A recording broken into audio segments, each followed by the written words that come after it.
新德里港口每卸下一船俄罗斯原油，欧洲交易所的柴油价格就颤抖一次。今年3月的布鲁塞尔，欧盟官员看着印度转卖的柴油再度突破每桶120美元，终于意识到，这场持续3年的俄乌乃至俄罗斯与美西方的庞大博弈中，赢家并非任何一个当事国，而是游走于美俄欧三角之间，一心之下发家致富的印度人。谁的队也不站，立场也不说死，靠着这种模棱两可的台独，印度人成为全球市场少数畅通无阻的中间商，左手倒卖俄罗斯石油，右手在美西方制裁下狂赚商品溢价。战争打了3年，印度人闷声发大财，赚得盆满钵满。2022年，俄乌战争打响，随后欧洲出台了一系列对俄制裁法案，其中对俄罗斯影响最大的莫过于对俄石油的禁运。只是欧盟绝对想不到的是，这项直指俄罗斯痛点的大手笔却意外成就了印度。当布鲁塞尔的政治家们还在为如何切断俄罗斯能源命脉绞尽脑汁时，印度西海岸的加穆纳格尔港早已被油轮挤成了沙丁鱼罐头。这座距离巴基斯坦边境仅100公里的港口，2024年单日卸货量突破280万桶，相当于每7分钟就有一艘超大型油轮吐完肚子里的石油。而这些标注着萨哈林混合油、北极原油的货物，3年前还贴着欧洲特供的标签。这场能源大挪移的起点无疑始于3年前那场俄乌冲突。2022年4月，当欧洲原油价格飙升至每桶139美元时，印度石油公司的交易员们突然发现，莫斯科发来的传真件上，乌拉尔原油报价栏赫然写着比吉期布伦特贴水35美元。这意味着一船70万桶的原油，印度能比欧洲买家少付2.45亿美元。嗅觉灵敏的印度信实工业集团连夜启动飓风采购计划，租下47艘超大油轮，提前支付未来18个月的俄油订单，甚至把原本用于储存纺织原料的坎德拉港仓库紧急改造成临时储油基地。到2023年底，这种疯狂扫货的贸易模式俨然已经成为印度在俄乌战争背景下疯狂收割财富的惯用手段。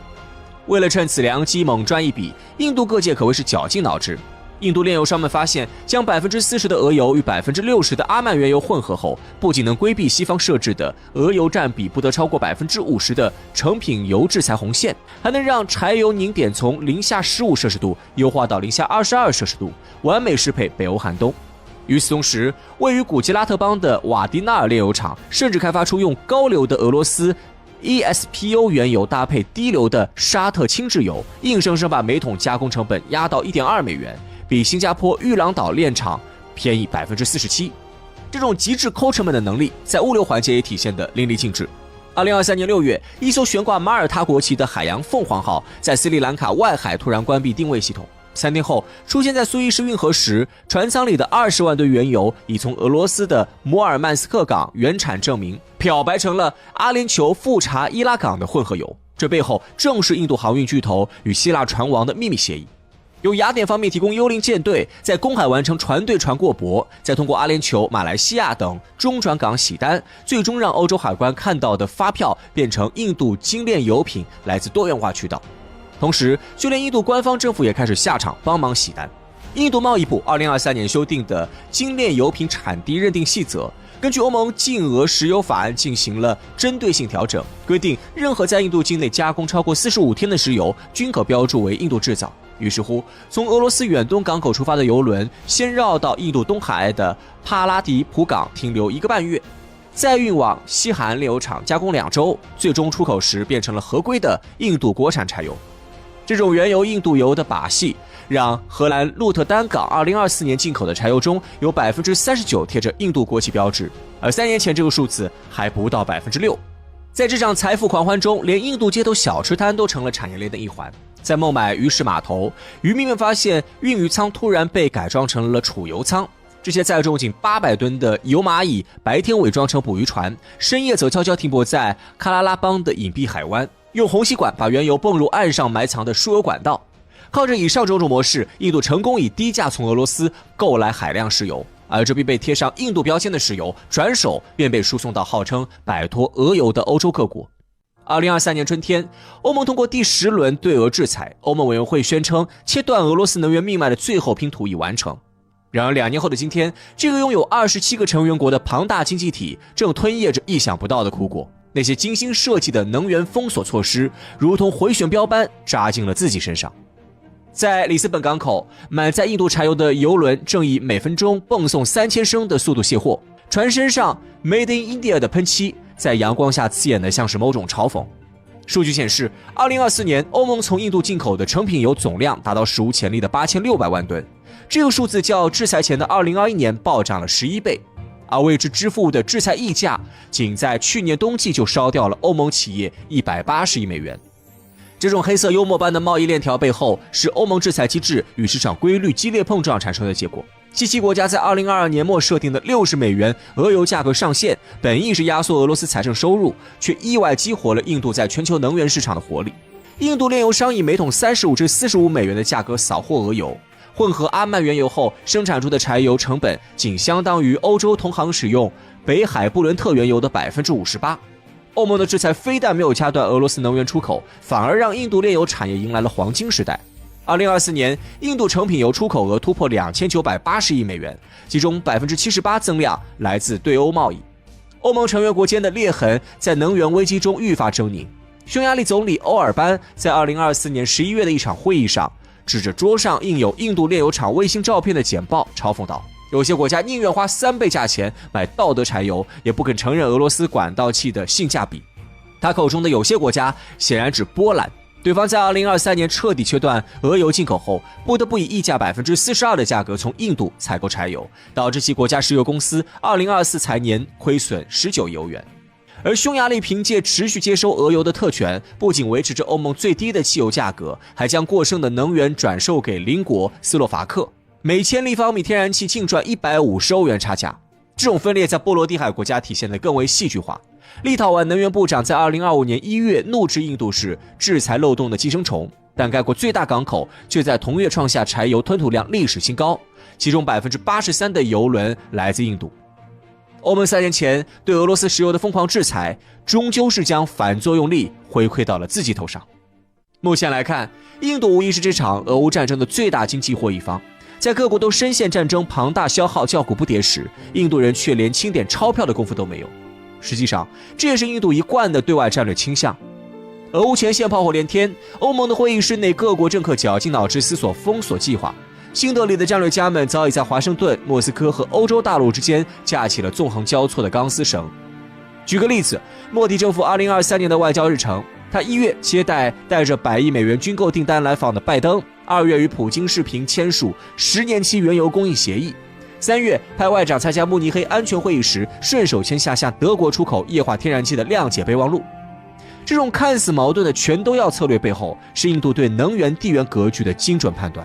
他们发现，当美西方试图强行切割全球能源市场时，反而在印度洋沿岸撕开了一道价值万亿美元的战略豁口。而这种两方撕破脸皮走向对立的局面，恰恰是印度想要看到的。俄乌战争以来，印度始终保持着让各方既爱又恨的暧昧距离。正如美国人一句十分形象的抱怨，他们用我们的 F-35战机护航俄罗斯油轮，但这并不妨碍2024年美印达成关键与新兴技术倡议，将半导体、生物制药等产业链向印度转移。而在莫斯科，尽管俄罗斯对印度将原油加工溢价抬升到每桶28美元颇有微词，但他看到印度储备银行用卢比结算了68%的能源贸易，并帮助俄方绕过 SWIFT 系统时，又不得不承认这是特殊时期的最优解。这种左右逢源的本质，实则是印度对全球权力结构变迁的敏锐捕捉。当传统霸权国家陷入内耗，中间地带的战略价值便会呈指数级攀升。在这场持续3年的全球博弈中，印度人利用欧洲对俄罗斯的石油制裁，大发中间商横财。与此同时，在欧洲缺油时刻及时伸出援手，用卢布结算的方式稳定原油来源。看似矛盾的多方下注，反而帮助印度在美俄欧的博弈夹缝中培育出独属自己的战略空间。新德里不是游戏方，更不是游戏规则的制定者，但可以确定的是，他们是对这场游戏规则吃得最透的一方。而那个曾经自信要重塑能源秩序的欧洲，此刻正站在自己筑起的高墙之下，艰难吞咽着自己一手浇灌出来的苦果。当布鲁塞尔还在争论对俄罗斯第12轮制裁方案时，印度贸易部长轻飘飘甩出数据：2024年对欧贸易顺差突破820亿美元，其中能源交易贡献率高达74%。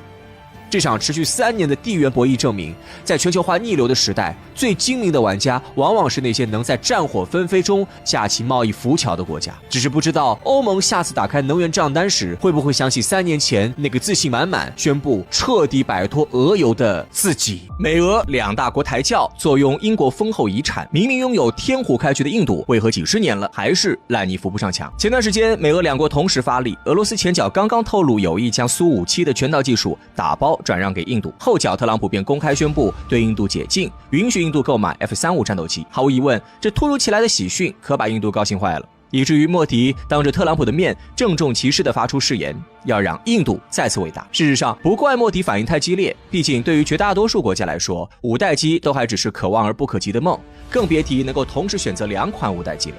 但话又说回来了，仅凭2架5代机，印度真的能够再次伟大吗？答案显然是否定的。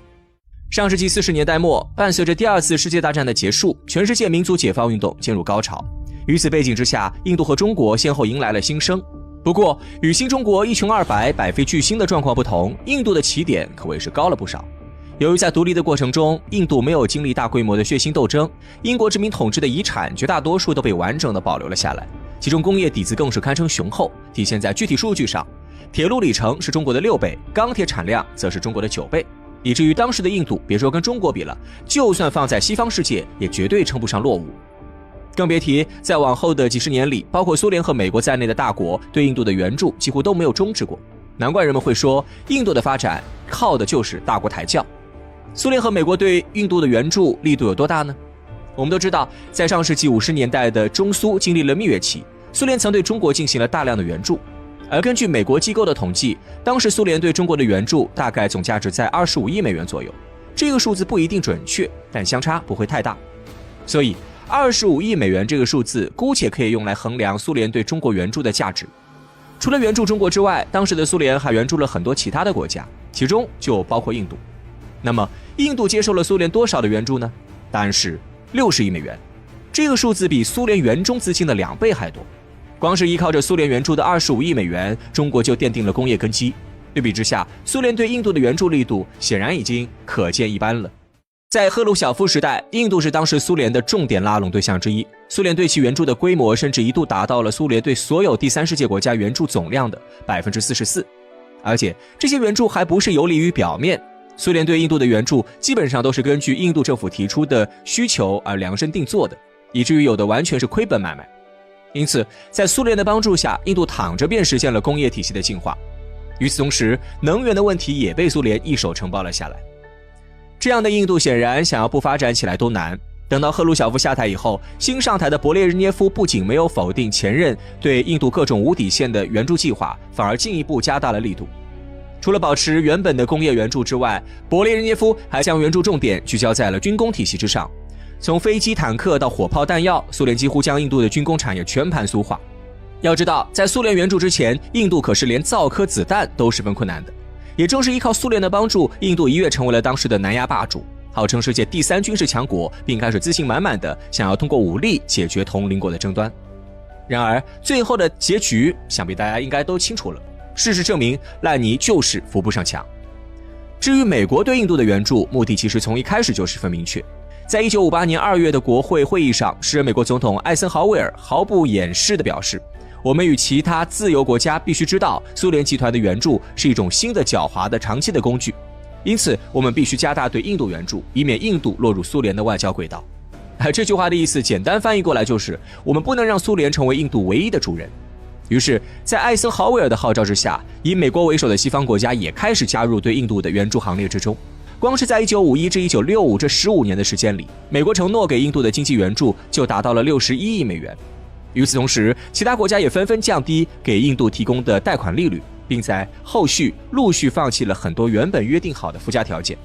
例如西德就放弃了比莱钢厂的20%控股权。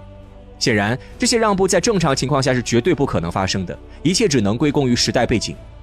时间拉回到现在，如今虽然苏联不复存在了，但美俄2国对印度的援助还在继续，并且对于印度来说，最为关键的是有着美俄2国的庇护，印度的外交环境堪称天虎。就像中国，为了遏制中国的科技发展，美国时至今日依然对中国执行着严苛的芯片禁令。各种高精尖科技产品被严令禁止出口到中国，而这些束缚在印度身上是不复存在的。现在美俄两国抢着把5代机出口给印度，就是最好的例证。我们都知道，如今的印度政府总是喜欢拿自己和中国进行对比，毕竟两国都属于人口大国。那么问题来了，为什么印度和中国有着相似的人口数量，印度还有着美俄两国抬轿，怎么就是发展不起来呢？实际上，关于这个问题，在前面我们已经做出了回答，那就是印度的独立没有经历大规模的血腥斗争。印度的独立过程没有经历大规模的血腥斗争，这句话的潜台词就是印度的独立革命是不彻底的、不完整的。例如，今天的印度虽然表面上是一个现代国家，实际上却还保留着很多过去殖民时代的陈疴陋习，而这些陈疴陋习就是困扰印度难以发展的真正症结所在。首先，种姓问题是印度社会中永远逃脱不掉的话题。很多人会讲，在今天的印度，种姓早已被废止。的确，不管是从法律层面上，还是在一些印度大城市，种姓制度似乎早已被淘汰。但是在除了大城市之外，印度广大的落后地区，种姓制度却依然笼罩在人民的头上。对于那些出生在落后地区的低种姓印度人来说，一辈子都可能没有机会走出当地，哪能又能享受到没有种姓歧视的社会呢？在种姓制度之下，印度虽然有超过14亿的人口，但有相当一部分人无法参与到印度的社会发展中来。显然，这对于一个急需劳动力的发展中国家来讲，无疑是十分致命的。更别提如今的印度，高种姓知识分子还热衷于移民。当一个社会上层选择逃离，底层却难以进步的时候，发展自然难以谈起。其次，困扰着印度的另一个问题便是印度的政治制度。